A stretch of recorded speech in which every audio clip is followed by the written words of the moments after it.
Little Piffle. Hello Britain. This EU referendum has been made to look really rather confusing, but it's actually all quite simple. Britain, as a part of the EU, is in a free trade area that spreads from Iceland to Turkey. Free trade's great as it makes trade easier. However, not all countries in this free trade area are EU members, and no one is proposing we would ever leave this trade bloc if we exit the EU.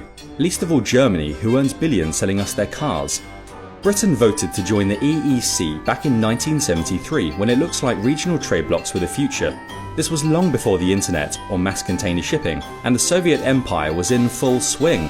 Technologies have since made the idea of local trading unions completely obsolete, as it is now as cheap and easy to do business anywhere in the world. Britain's future is way beyond the EU. Remaining an EU member means we can't negotiate favourable trade or business deals. We're stuck with whatever the unelected EU commissioners think is best.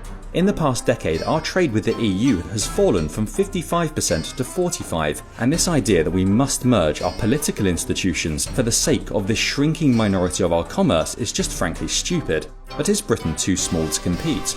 Britain's the 5th largest economy in the world, has the 4th largest military budget, is a founding member of NATO, a permanent seat holder on the United Nations Security Council, the G8 and the G20, has the world's most widely spoken language, the world's best universities, and has a cracking history of maritime trade and independence.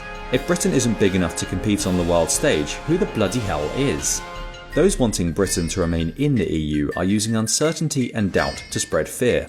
They claim that each British household could lose as much as £3,000 every year by leaving. But even if we pretend this idiotic claim were true, would £750 really be all it takes to purchase your democratic rights? Is the ability to hire and fire our lawmakers, democratic freedoms fought for over hundreds of years, now only worth 2 months' rent for a studio apartment in Glasgow and a packet of Wotsits? If 28 unelected British plutocrats tried to pull this crap, I'm sure we'd tell them to bugger off too.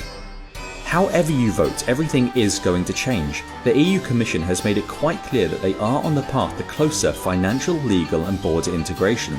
Staying on that bus will lead to us having to ditch the pound sterling, our entire common law judicial system and our borders for the euro, bench trials and Schengen in due course.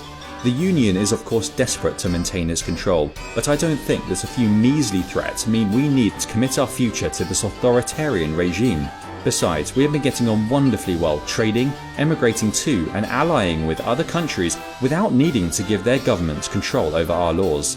So let's use this one chance to wish the EU the very best. Be their trading partners, business colleagues, military allies and friends, but let them know we'll govern ourselves from here on out. Thanks all the same.